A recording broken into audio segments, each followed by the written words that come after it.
we're journeying through Israel, literally. Last week we packed our bags and we grabbed our passports and we boarded a flight to the Holy Land, and we spent a better part of a day in a beautiful, enchanting little village that's been there for thousands of years called Capernaum. And the message that Jesus gave the people there on the shoreline of Capernaum was, don't be afraid, just believe. And he healed a woman who had been sick for 12 years, and he rose from the dead, a young girl. Well, that message of don't be afraid, just believe was not limited to the shoreline of the Sea of Galilee, but he took the message out onto the sea itself, and that's where we're going today. You want to go on a boat ride? Over the recent years, or over the many years, I've had the opportunity to make many trips to the Holy Land, and on a recent one, knowing that my number of trips are probably going to be not as many in the future, we thought, well, let's just capture these messages. And so we enlisted the support of a video crew, and they went with us everywhere we went. And the consequences, I'm able to bring just a little bit of Israel to you. And today we go out on the Sea of Galilee, and in this particular message, you're going to see some familiar faces, primarily the face of Travis Eads, who was leading worship on that trip and did such a phenomenal job. Located about 60 miles north of Jerusalem, the Sea of Galilee is Israel's largest freshwater lake. It rests at almost 700 feet below sea level, which makes it the lowest freshwater lake in the whole world. The water in the sea comes from snowmelt and runoff from the local mountains, which combine with the headwaters of the Jordan River to fill up a geographic bowl in the shape of a harp. In fact, the original name, or the most ancient name given to Galilee, is Lake Gennesaret, which may be as a result of its shape, because the word for harp in Hebrew is kenor. The Sea of Galilee is surrounded on all sides by hills. And on the eastern side, these hills can reach a height of 2,000 feet. And when that cold air blows out of those Golan Heights onto the Sea of Galilee, the warmer weather, storms can happen. It was a lake of life in the days of Jesus. The people lived near it, fished on it, traveled over it, drank from it. However, Jesus caused quite a stir one day when he walked upon it.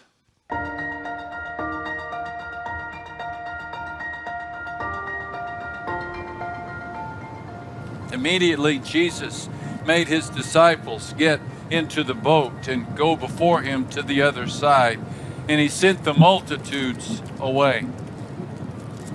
And when he had sent the multitudes away, he went up on the mountain by himself to pray.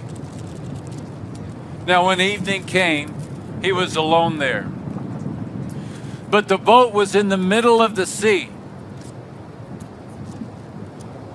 tossed by the waves, for the wind was contrary. Now in the fourth watch of the night, Jesus went walking to them on the sea. And when the disciples saw him walking on the sea, they were troubled. They said, "It is a ghost!" And they cried out in fear. But immediately Jesus spoke to them. And he said, "It is I. Be of good cheer. Don't be afraid." And Peter answered and said, "Lord, if it is you, command me to come to you on the water." And so Jesus said, "Come." And when Peter had come down out of the boat, He walked on the water to go to Jesus. But when he saw the wind and he saw the waves, he was afraid. And he sunk like a stone. Lucado translation. And he began to sink, and he cried out, "Lord, save me!" And immediately Jesus stretched out his hand and caught him and said to him, "Oh, you of little faith, why did you doubt?" When he got into the boat, the wind ceased. And those who were in the boat came and worshiped him. And they said, "Truly, you are the Son of God." The Sea of Galilee is relatively small, isn't it? I mean, when we read about it in Sunday school as a kid, I pictured it as big as the Pacific Ocean. 13 miles long at its longest, some 7.5 miles wide at its widest. Yet this diminutive state of the sea makes it more subjective to those winds that howl down upon the water out of the Golan Heights, turning this relatively calm body of water into what? A blender of 10-foot waves, up and down, up and down. It can happen several times over the course of a winter. And that's exactly what happened to the followers. The lake became a popcorn popper, lifting that boat, spinning it around, plopping it down. Lightning zigzagged through the dark sky. Thunder roared, thunder popped, and the disciples screamed. Galileans came to expect the storms. I'm thinking that Matthew, the tax collector, is wondering what in the world he's gotten himself into. And his arms are wrapped around that mast, and his cheek is pressed right up against the wood, and he's shivering from the cold. And the fishermen among them, they know exactly what's about to happen. And so they start rowing. They start rowing. They row the boat. But they do not get very far because they're rowing into the wind. And that night has come as that day came, with turbulence. Life comes with storms. Life comes with storms. The atmospheric conditions of this fallen world create a low-pressure system that generates struggles and stress and challenges. I'm not telling you anything when I tell you no one gets through life scot-free. No one. No one. Not the old, not the young, not the rich, not the poor, not the healthy, not the unhealthy. Everybody has to face their share of storms. That person sitting to your right, they know what a storm is like. And that person in front of you, they know a storm or two. And that person to your left, yeah. They've had to zip up the jacket and pull out the umbrella. And many of you are facing a storm right now. Peter and his fellow storm riders, they knew they were in trouble. They knew what these storms could do. They had weathered them before. Sunlight was a distant memory. Rain fell in buckets. Winds whipped the sails. And that boat lurched like a kite in a March wind. Matthew gives us the best description. The boat was now in the middle of the sea, tossed by the waves, for the wind was contrary. Could a more discouraging sentence be written? The boat was now in the middle, not near the coast, but in the middle of the sea, tossed by the waves, not just riding on the waves, but tossed, lifted 10 feet up into the air, and then plopped down into the valley. Between the next wave, they held on because here comes another wave. They could feel it. They couldn't see it because it was in the middle of the night and the wind was contrary. No matter how hard they rowed, they could not make any progress. Has anyone seen Jesus? What do you mean? He told us to get in the boat. We only did what he said. He told us to do. He said, get in the boat, didn't he? Say, yeah, he said it. Where is he? I don't know. If only Jesus were here. I mean, it's one thing to be in a storm because you disobeyed. It's another thing to be in a storm because you did what you thought was right. And here you're in a storm anyway. But for, hang on to your hat, 9 hours. Not one, not two, not three, not four, not five, not six, not seven, not 8, but 9 hours. They fought the storm. They couldn't get from one side to the next. But then, after 9 hours, the most remarkable thing happens. The disciples spot someone coming on the water. And they assume it's a ghost and they cry out with fear. Again, about 4 o'clock in the morning, Jesus came toward them walking on the water. They were scared out of their wits, one translation says. A ghost, they said, crying out in terror. They didn't expect Jesus to come to them this way. Neither did you. We expect him to come in the form of peaceful hymns, a nice morning devotional, Easter Sunday, or a quiet retreat. We never expect Jesus to come in the midst of a cancer diagnosis. We never expect that we'll see him most clearly when we're bankrupt. We never expect that just as the man breaks your heart, Christ enters the broken places.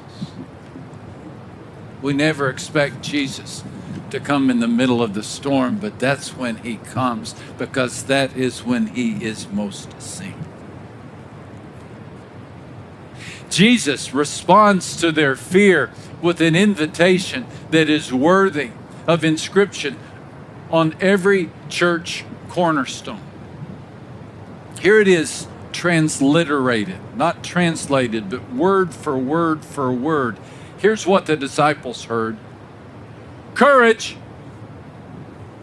I am. Fear not. Percussive, staccato. Courage. He speaks courage into the storm. I believe he is not just calling for courage, he is releasing supernatural courage. Courage. Most translations have Jesus saying, "It is I," or "I am here." The literal translation is simply, "I am." I am. So Jesus here is not just announcing his presence on the sea. He is announcing his authority over the sea. I am. I am. And the waves perk up. I am. And the winds begin to listen. I am. And the lightning retreats. Because I am is here. I am. I wonder if you would allow Jesus to proclaim his name over your problem. I am is spoken over your cancer. I am is spoken over your sadness and grief. I am is spoken over your concern for your children. I am.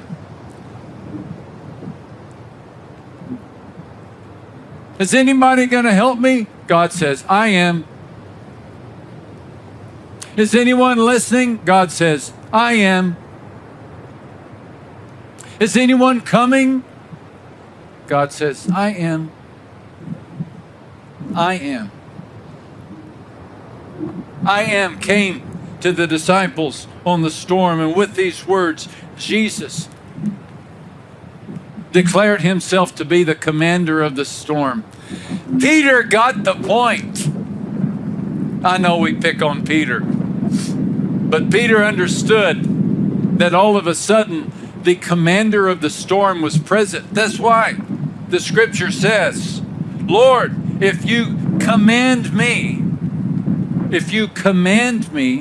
to come to you on the water, I will. Peter knew who was commanding the shots. And so Jesus did. And since Peter would rather be out of the boat with Christ than in the boat without him, Jesus had come. And when Peter had come out of the boat, he walked on the water to Jesus.